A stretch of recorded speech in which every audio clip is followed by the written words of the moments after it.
If you're ready to get out of your own way to follow the seven-figure science of success, then welcome to Sell Without Selling.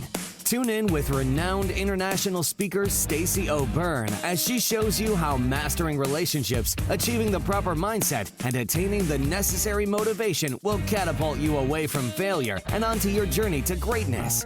And now, here is your host, Stacey O'Byrne. Hey, welcome back to another episode of Sell Without Selling. I'm your host, Stacey O'Byrne, and I believe that learning the art and the science of how to sell without selling is the only way to achieve high 6- and 7-figure success. I'm really excited to get into today's episode. And really quick, if you're a business owner, entrepreneur, or sales professional and you haven't hit the level of success that you've wanted or needed, or if you're stuck and needing a pivot in your business and your success, or maybe you just want more and you understand the importance of having a coach to help identify the blind spots, increase accountability, and help with success strategies to take you, your business, your income, and your success to the next level. If this sounds like something for you, then head over to pivotpointadvantage.com/I want success. That's pivotpointadvantage.com/I want success. There's a quick application there that will lead to a personal phone call with me to see if we're a great fit for each other. All right, let's do this. Today, I'm reflecting on two amazing, legendary conversations with two legendary leaders. My dear friend, Les Brown, and the one and only Jay Abraham. Hey, Jay, thank you so much for joining us today. Welcome. Thank you, and it is my honor. Let's see if we can transform the thinking of your audience. Well, I look forward to it, and I am very confident if anyone can do that, you can. You're flattering. Okay, let's take off the gloves and do it. I shared with them before you came in that you are my mentor and my coach, and that I'm really excited for them to get to know you. And that's kind of where I want to start this. I really want them to get to know the man behind the man, because you are an anomaly. You just mean business about business and help people really build success. So can you share with me and with them how you've managed to create the level of success for so many different businesses and industries? Sure. I think it is a duality of, let's call it attributes, Stacey. One is, as I progressed in my career and I was able to discover higher performing possibilities in a broad spectrum of areas of a business's revenue system, I would look at businesses, companies, entrepreneurs, professionals, startups, and hurt for them because they were accepting a fraction of the outcome, the yield, the profit, the joy, the impact, the contribution they could make. And so that was one driver, that I was obsessed with helping them get more out of all they did. And then secondly, I was hopelessly curious. So my whole life was unhedgingly open to discovering how all kinds of different industries work, their models, their strategies, their positioning approaches, their distribution channels, the economics of that business. And I was able to take the integration of those two parallel universes, I think, and they converged into an insatiable and an incessant driving desire to make constant compounding impact on people. And I think probably partially out of contribution and benevolence and partially out of fear of becoming atrophied and irrelevant, I just kept growing and compounding as I got older. I'm not as technologically sophisticated, but I have been very blessed in my ability and my willingness to keep understanding all the expansive ways business keeps evolving. And I think I've been a pretty good emissary of that insight to people that don't have the benefit or the privilege or the expanse of experiences that I've had. I don't know if that answers the question. No, it does. Absolutely. So through your journey of the many businesses and the many business owners that you have met and helped through the way, what's the common denominator you see on a continual basis that creates success? Yeah, well, I mean, I can say something very sobering. I've had influence over millions of entrepreneurs. Mhm. I have hundreds of thousands of success stories, which is the good news. The bad news is there's a gap between how many people do anything and how many people get exposed to it. Yep. And so it's a big concern to me. So the first thing that I think is important is you have to be open-minded to alternative realities. You have to be aware that breakthroughs don't normally come from inside an industry, they come from without.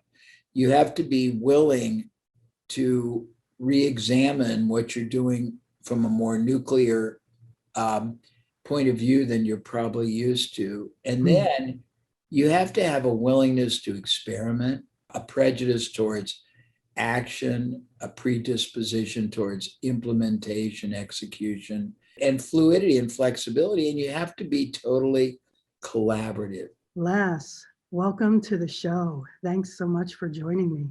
Thank you so much for having me. And thank you for the work that you've been doing, helping people to get a larger vision of themselves and how to create value for people, which that sells them on themselves and on the things they need in order to carve out a place for themselves in the marketplace, as well as to help them personally and professionally. So thank you for who you are. Oh, Les, thank you so much. And thank you so much for blessing me and my life personally and being in it, and for sharing your gift with the world and making such a global impact as you do. You and I were talking yesterday, and you know, this global pandemic, COVID, has put so many people stuck at home, lost and demotivated, and trying to figure out what they're going to do and how they're going to do it. And I know that you're in a position to where you can really help people make shift happen. What advice can you give these people that don't know where to go? They don't know what to do. Well, first of all, life is full of disruptions. It's full of disruptions. And we build our lives on disruptions, transformation, and decisions. At the end of the day, all of us are basically the same. The only thing that separates us are the decisions we make after the disruptions take place. I have this quote I love very much in life. You'll always be faced with a series of God-ordained opportunities, brilliantly disguised as problems and challenges. And all major disruptions, there are moments where we can pause, take account to what has happened, and then ask the question, what do I need to do now? And on the other side of the disruption is growth, mentally and emotionally and spiritually, and so many other areas. And that's what we have to focus on once we get our wits about us, because sometimes life can knock you senseless. Amen to that. But we've been in this place before. The only difference is not being able to come outside. You know, but and give you an example. I was told by Dr. Alfred Golson, he said, Mr. Brown, he said, are you aware you have 4th stage cancer? And I said, no. He said, are you aware that it has metastasized to 7 areas of your body? I said, wow. He said, why are you smiling? I said, man, I'm one of 7 children. I said, 7 is my lucky number. Joshua marched around the walls of Jericho 7 times. Naaman dipped himself in the River Jordan 7 times. I said, 7 is my lucky number. He looked at his nurse and said, this is a strange one here. So I asked, I said, can you give me a second opinion? He said, yes. I said, what is it?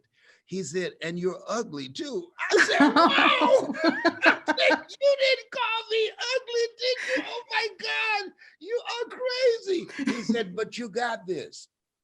We determine the diagnosis, But you and God determines the prognosis. I never tell my patients they're terminally ill. What I say is that my knowledge, my abilities, and my skills have terminated. Now it's on you and God to determine the prognosis. And as a result of that, Stacey, I left there not with a heart full of fear. Most people in a fearful situation, they forget everything and run. I left there with a heart full of faith. And faith, you face everything and rise. Faith not tested can't be trusted. It's easy to have faith when you have your health, your relationships are working, the children are acting like they have good sense, you got money in the bank, the business is working out. It's easy to have faith then. But when life knocks on the door, and it's coming, all experiences in life, the good times, they have an expiration date. The bad times, they have an expiration date. This thing called life is a roller coaster. That's why Forrest Gump said, life is like a box of chocolates. You never know what you're going to get. And that's all I got to say about that. So Les, you know, there have been a lot of people that woke up one day and the pandemic just happened and they found themselves on stay-at-home orders. Some of them found themselves furloughed. Some of them found themselves laid off. Some of them found themselves downsized. And reality is a lot of people today are trying to figure out how to keep their life going financially. And in my humble opinion, I really think we're about to see a new immersion of entrepreneurism, a very strong immersion of people trying to figure out how to continue to support themselves and make a living. You know, because let's face it, you do a lot of work with corporate America, and when that bear gets poked, that bear gets smart. And the pandemic poked that bear, and they realized that they can accomplish a heck of a lot more with a heck of a lot less. So we have a lot of people in middle America, in higher incomes and lower incomes, waking up, trying to figure out how they can continue to support themselves and pay their bills. I know that when you first started out, you struggled.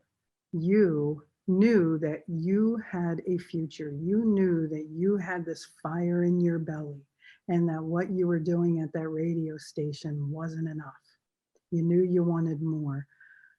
How can you help these people see they have so much more inside of them and they can ask so much more of themselves? You know, the Lion King, Simba, you're more than that which you have become.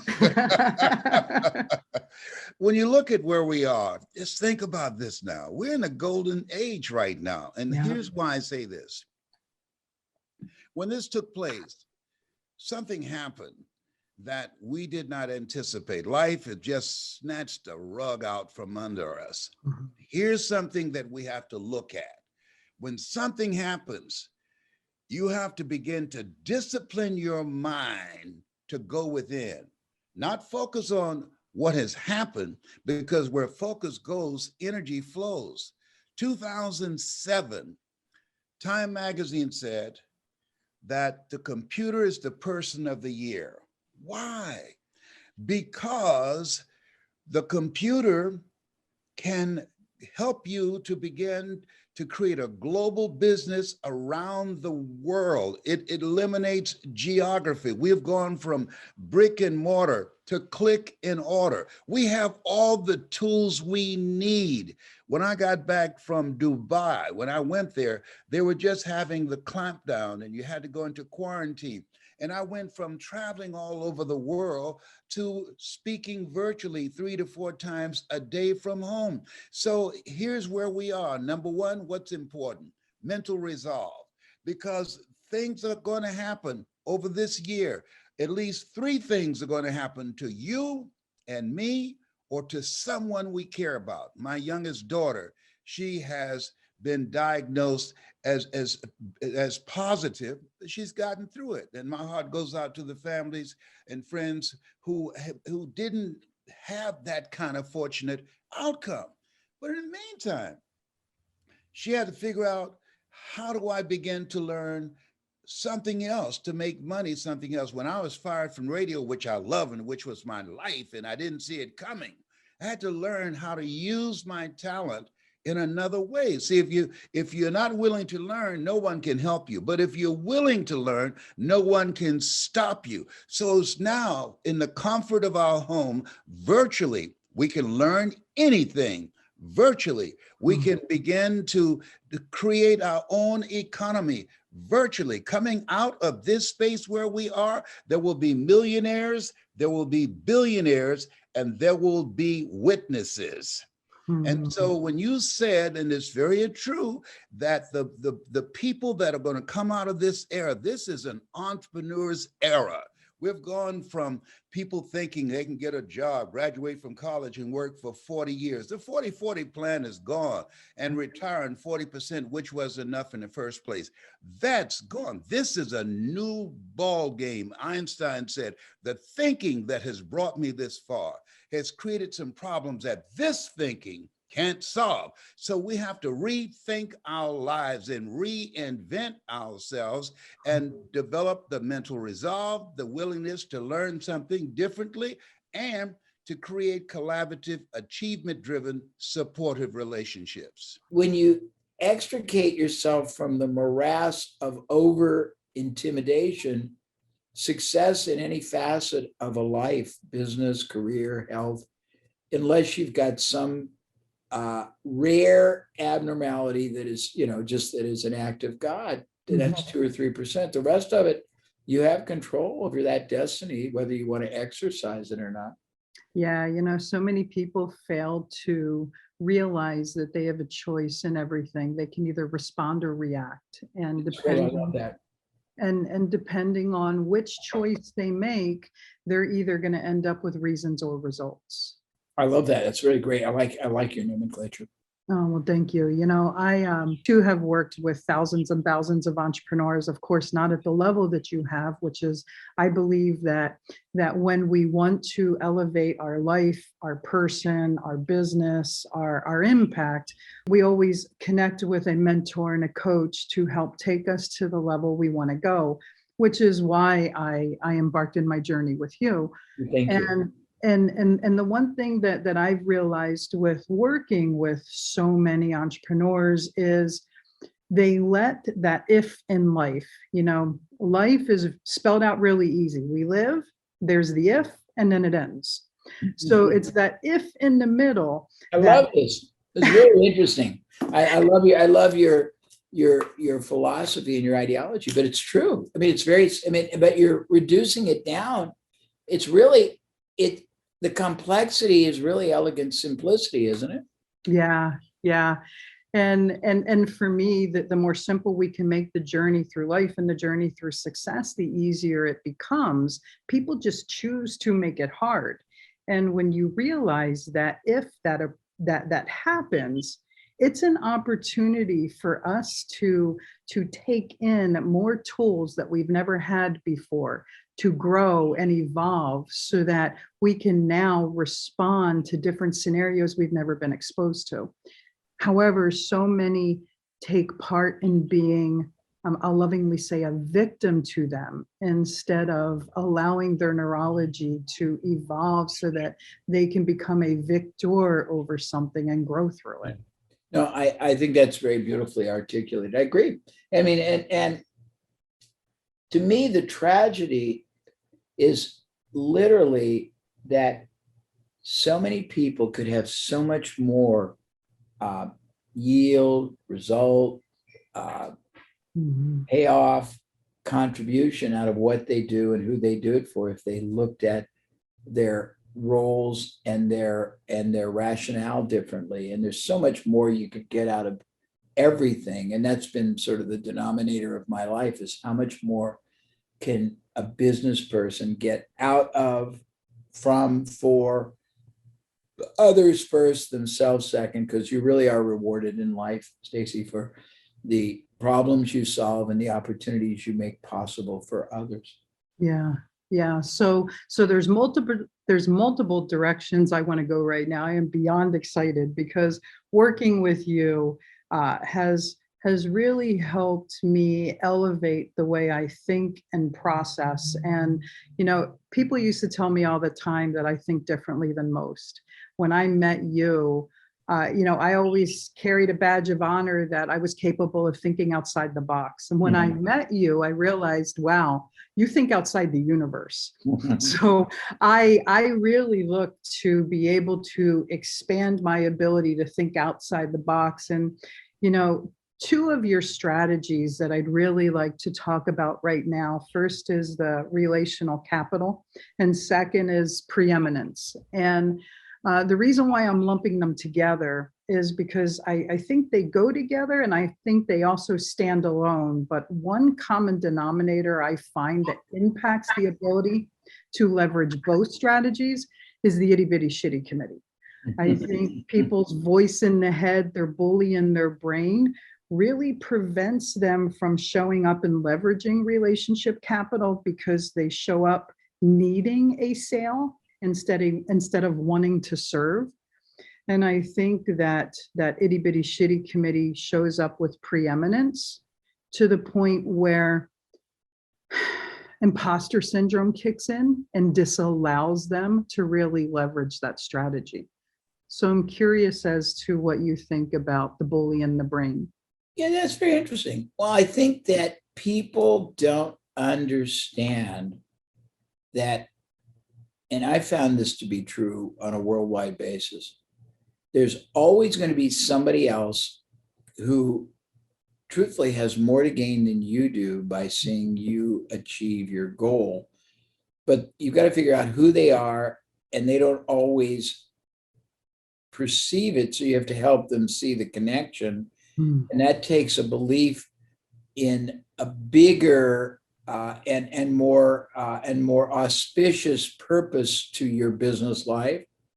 If all you think you're here for is just to basically, make some money and transact some business, and you don't feel that whatever you do in the category you do it is going to make a better impact, and your being behind it is going to make that outcome superior to the alternative that the buyer would get from buying that generic commodity from someone else, or an alternative reality, then you're down for the count. But if you realize that, then it changes everything. If you say, I have this purpose that transcends just making money.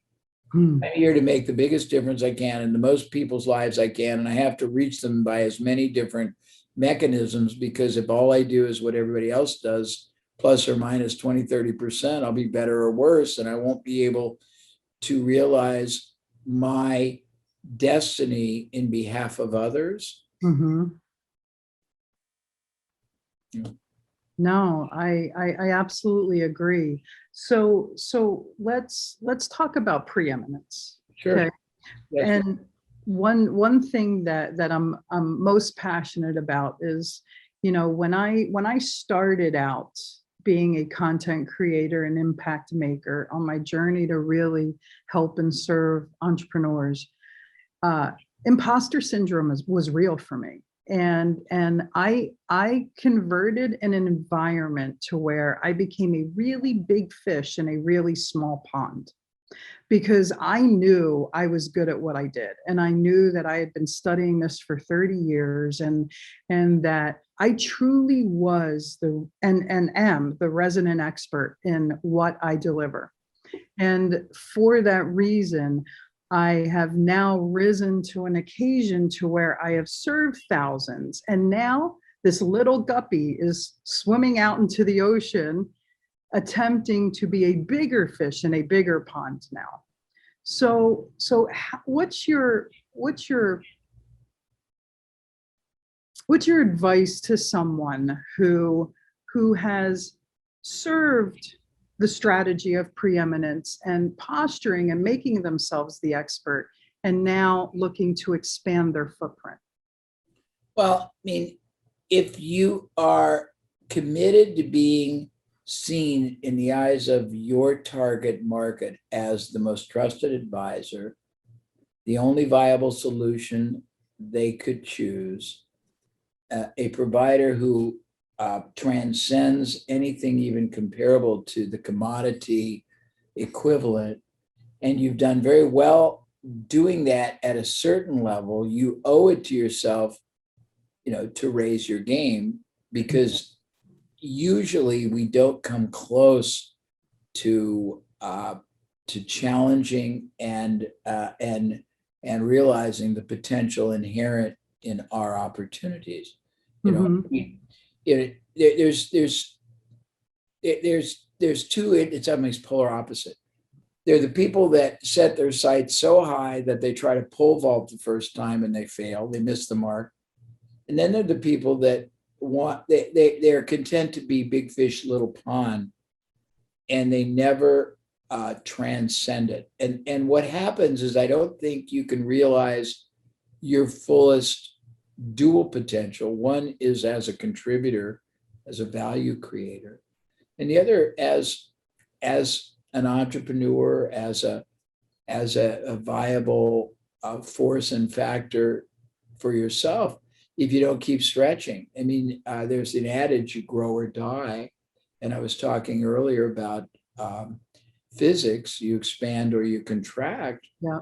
There's no such thing as static. You don't stay at that place. If you don't try to grow yourself, grow your business, grow the market you serve, grow and elevate yourself to a higher level, grow the product service offering, grow your own understanding of your field, then by nature, you're regressing, aren't you? Yes.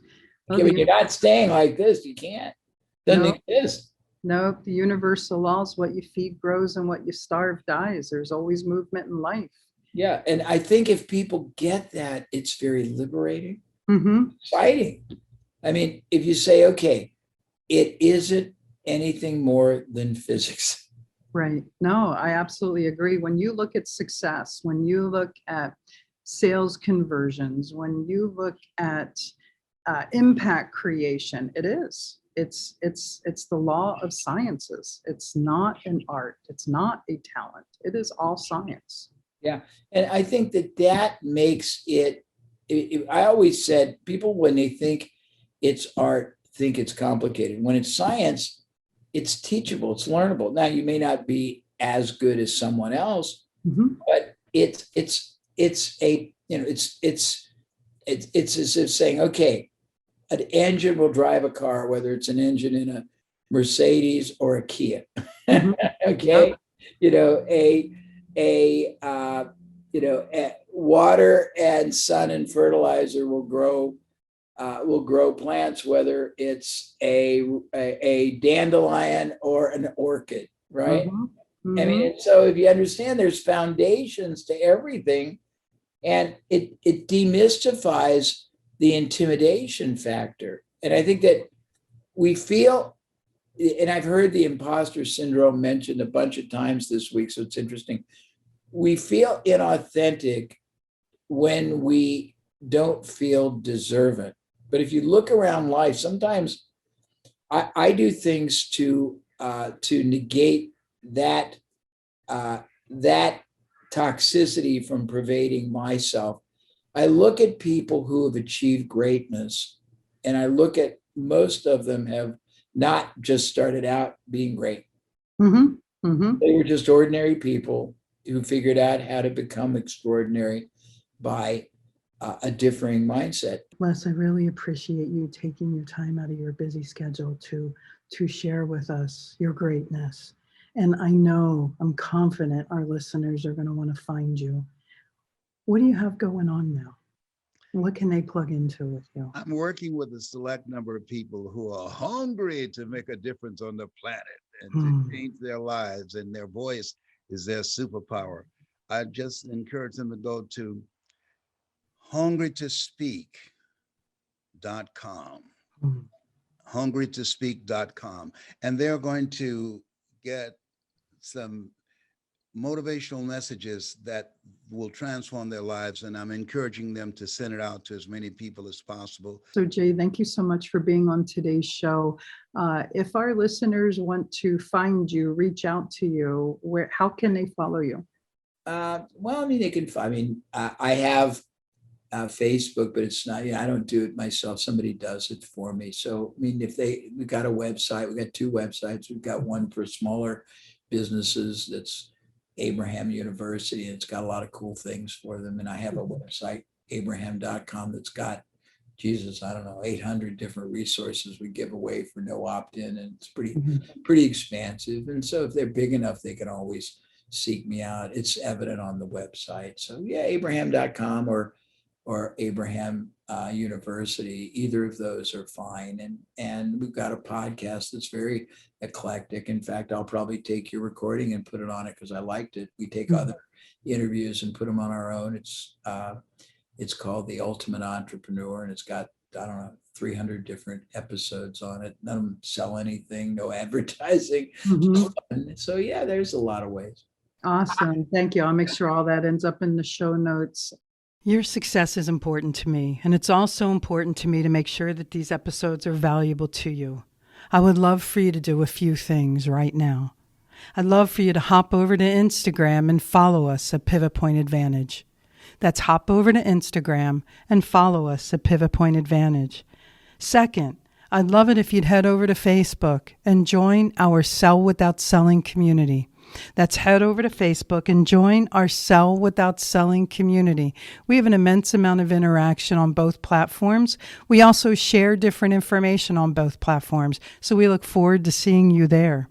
Last and definitely not least, I love to chat with you, give feedback on the episodes, and find out any topics that you're interested in to help make this podcast more powerful and helpful to you achieving the success you've always dreamed of, desired, and deserved.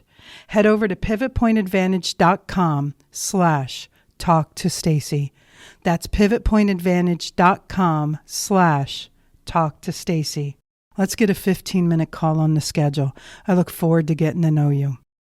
Always remember this: choice is a powerful thing, and suffering is always optional. Get out of your way so that you can get on your way, so you can finally have your way. Thanks so much for listening, and I look forward to talking with you soon. Whether it's mastering your mindset, communication, or success, we have more ways to keep you on your journey to greatness. Be sure to visit us at pivotpointadvantage.com for exclusive online training programs, success-specific courses, and more ways to connect to Stacey directly to help you achieve the financial success you've always desired, dreamed, and deserved. That's all available on pivotpointadvantage.com.